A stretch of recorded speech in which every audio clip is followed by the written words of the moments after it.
आदित्य ठाकरे बोलतायत, थेट जाऊया। सामान्य नागरिकांचं देखील प्रतिक्रिया येत आहे। सगळ्याच धक्कादायक आहे की अशा एखाद्या केसच्या याच्यानंतर तातडीने एवढं डिस्क्वालिफाय करणं हे गरजेचं होतं का? म्हणजे त्यांनी अपील केलं असेल, त्या अपीलसाठी थांबणं गरजेचं नव्हतं का? आणि मुळात हे आम्ही जे सतत सांगत आलेलो आहे की लोकशाही धोक्यात आहे, आजचं पाऊल हेच दाखवत आहे की लोकशाही संपत चाललेली आहे।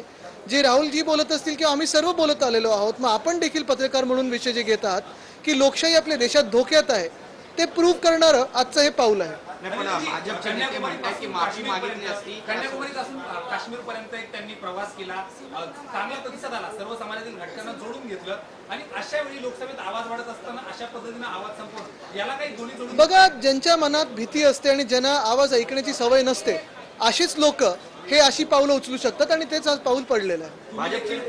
तुम्ही देखील सामील झाला होता आणि हा सगळा प्रतिसाद पाहता केवळ राजकीय सुळापुटी केलेली कारवाई वाटते। ही कारवाई मी नुसतं राहुल गांधी एवढ्याबद्दल सीमित ठेवणार नाही किंवा एका खासदाराबद्दल सीमित ठेवणार नाही।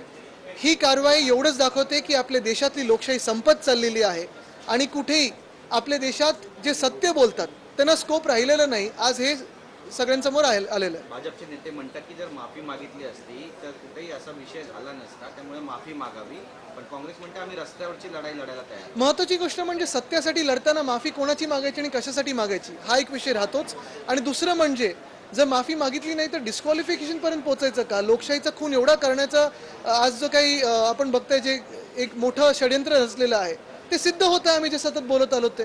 आणि म्हणून मी हे सतत सांगेन की हा विषय आणि आम्ही जे आज रस्त्यावर आलो ते नुसतं राहुलजींसाठी नाही, आज नुसतं एका खासदारांसाठी नाही, तर देशातल्या लोकशाहीसाठी ही धोक्याची घंटा है। हिंदी में बताइए कि आज जो उनकी सदस्यता गई है उसको लेकर क्या कहना है? वो जो कोर्ट का जो निर्णय आया उसके बाद लोकसभा की सदस्यता उनकी रद्द हुई है। यही बात रहती है कि ये जो पूरा निर्णय है और जो हम एक बहिष्कार करें या इस निर्णय को विरोध करें, इसीलिए करें क्योंकि ये सिर्फ राहुल जी के बारे में नहीं, राहुल गांधी एक व्यक्ति है, एक लोकसभा सांसद के बारे में नहीं, लेकिन जो हमारे राज्य में और हमारे देश में लोकतंत्र को जो धोखा निर्माण हो रहा है उसी के बारे में हम बात करते आए हैं।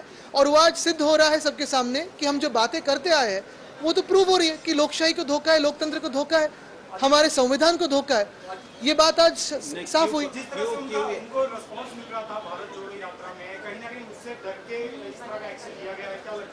डर तो अच्छा ही होता है क्योंकि जब सरकार के मन में डर होता है तो ऐसी कार्रवाई होती है, लेकिन अगर हमारा देश सचमुच अभी लोकशाही की तरफ बढ़ता होता होगा तो ऐसी कार्रवाई नहीं होती। अगर आप देखें तो आज जो हुआ है वो लोकतंत्र के खिलाफ है, हमारे देश के जो सिद्धांत है उसके खिलाफ है।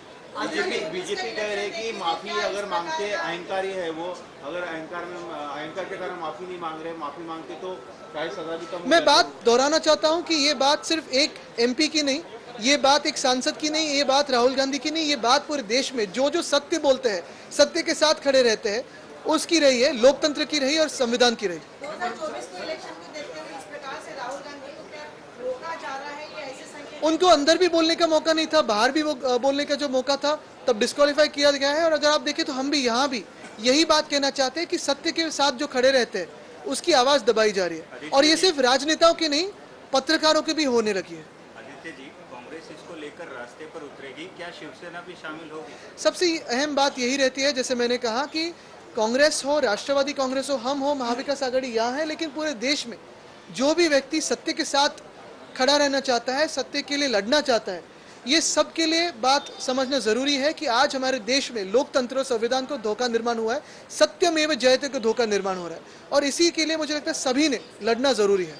आदित्य, राहुल गांधी पे जो क्रिमिनल डिफेमेशन केस था, नॉट अ सिविल वाला, उसमें पहले ये था कि कोई भी अगर उनको सजा होती है तो उनकी संस्था पे खतरा था।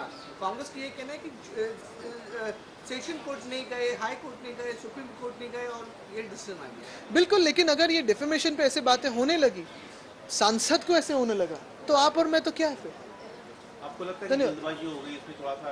जल्दबाजी नहीं, ये तो प्लान है कि लोकशाही लोकतंत्र को खत्म करने का जो प्लान है वो आज सिद्ध हो रहा है। धन्यवाद। तर सरकारला भीती असल्यामुळेच अशा कारवाया होतात अशी टीका आदित्य ठाकरे यांनी केली आहे। देशातली